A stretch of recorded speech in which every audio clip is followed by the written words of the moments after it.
लेकिन फिक्र में अब एक ऐसी खबर आपको बहुत ध्यान से देखनी चाहिए। फिक्र में अब हम डिजिटल ठगी की फाइल खोलते हैं। हमारा मकसद आपको सिर्फ यह खबर दिखाना नहीं है, बल्कि सावधान और जागरूक करना भी है। हमारे पास फर्जीवाड़े और ठगी से जुड़ी हैरान कर देने वाली 3 खबरें आई हैं। आगरा में फर्जी कॉल की शिकार एक बुजुर्ग मां की हार्ट अटैक से जान चली गई।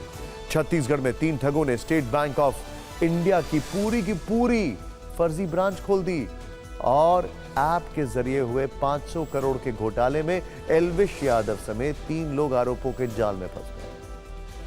पहले बात जालसाजों की उस साजिश की जिसका शिकार एक बुजुर्ग मां हो गई है, और यह सब एक फोन कॉल से हुआ। यह देश में धोखाधड़ी का नया मॉडल है। आजकल के डिजिटल युग में अपराधी अपने घर बैठकर ही लोगों को ब्लैकमेल कर रहे हैं और उनसे पैसे ऐंठ रहे हैं। तस्वीरों में जिन महिला को आप देख रहे हैं उनका नाम था मालती वर्मा। वो आगरा के सुभाष नगर की रहने वाली थी और कन्या पाठशाला में पढ़ाती थी। उन्हें पाकिस्तान के एक नंबर से व्हाट्सएप कॉल आता, जिसके बाद ठगों ने इस तरह 58 साल की इस मां को डिजिटल अरेस्ट किया कि 4 घंटे के अंदर ही उनकी मौत हो गई। ठग ने पुलिस बनकर महिला को व्हाट्सएप पर कॉल किया। व्हाट्सएप पर पुलिस की वर्दी में तस्वीर थी, इसीलिए महिला को शक नहीं हुआ। ठग ने कॉल पर कहा, आपकी बेटी गलत काम में पकड़ी गई है, अगर केस को रफा दफा करना है तो तुरंत 1 लाख रुपए भेजो। इसके साथ ही ठग ने धमकी दी कि अगर पैसे नहीं मिले तो बेटी को तुरंत जेल भेज देंगे। बेटी की गिरफ्तारी के बारे में सुनकर महिला परेशान हो गई। महिला ने अपने बेटे से एक नंबर पर तुरंत 1 लाख रुपए भेजने को कहा। फिर कुछ देर बाद महिला की तबीयत बिगड़ने लगी और हार्ट अटैक से उसकी मौत हो गई। और यकीन मानिए यह सब इतना सुनियोजित होता है। जिस नंबर से कॉल आता है उस पर कोई इंटरनेट का नंबर होता है, आप उस पर वापस कॉल नहीं कर सकते, लेकिन उस व्हाट्सएप पे तस्वीर किसी पुलिस ऑफिसर की होती है। ऐसे ही एक सिलसिला है जिसमें एक यूपी के पुलिस ऑफिसर जिनकी कई साल पहले मृत्यु हो गई थी, उनकी तस्वीर लगी थी व्हाट्सएप पर और कॉल विदेश से आया था। ऐसा एक केस हो चुका है।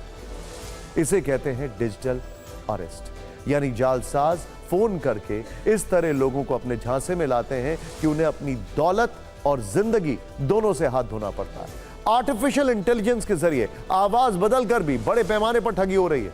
तकनीक की मदद से रिश्तेदार की आवाज सुनाकर या आपके किसी अपने के बारे में कोई अप्रिय घटना बताकर उगाही कर लेते हैं। आगरा की रहने वाली 58 वर्षीय महिला के साथ भी यही हुआ, और यह हर उस व्यक्ति के साथ हो सकता है जो ऐसी घटनाओं के प्रति जागरूक नहीं है।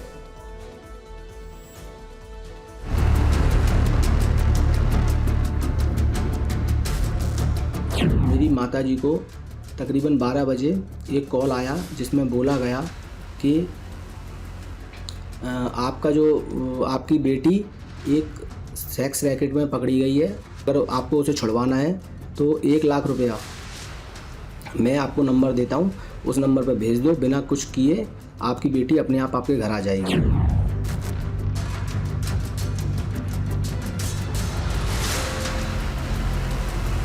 मम्मी ने तुरंत मुझे फ़ोन किया। मैंने मम्मी से बोला कि मम्मी आप मुझे नंबर दो। मम्मी ने मुझे नंबर दिया। नंबर जैसे ही मैंने देखा वो +92 से था। मैंने मम्मी को फ़ोन करके बोला कि ये जो नंबर है ये फ्रॉड नंबर है, आप मम्मी वो मत करो। डिजिटल अरेस्ट में आम लोगों को फंसाने का जो तरीका होता है उसमें प्रमुख है सरकारी एजेंसियों का डर दिखाना। मसलन ठग या जालसाज फोन करके ही बोलता है कि पुलिस इंस्पेक्टर बोल रहा हूं, या फिर वो सीबीआई का डर दिखाता है। फर्जी ईडी का अधिकारी बनकर भी फोन करता है, या खुद आयकर विभाग का सीनियर अफसर अपने आप को बताता है। कुछ लोगों को कस्टम अधिकारी बनकर भी डराया जाता है। आमतौर पर लोग ऐसे कॉल से डर जाते हैं क्योंकि वो कोर्ट कचहरी के चक्कर में नहीं पड़ना चाहते हैं।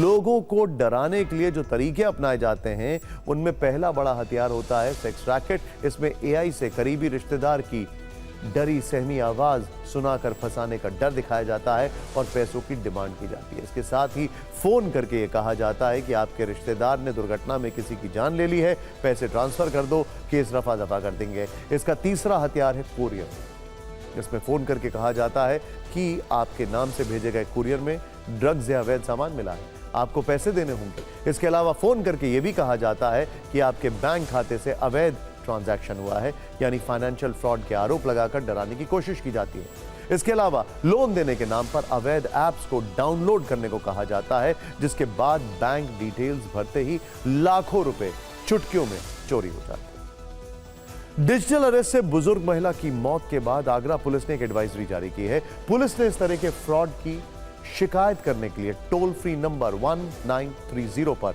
कॉल करने के लिए कहा।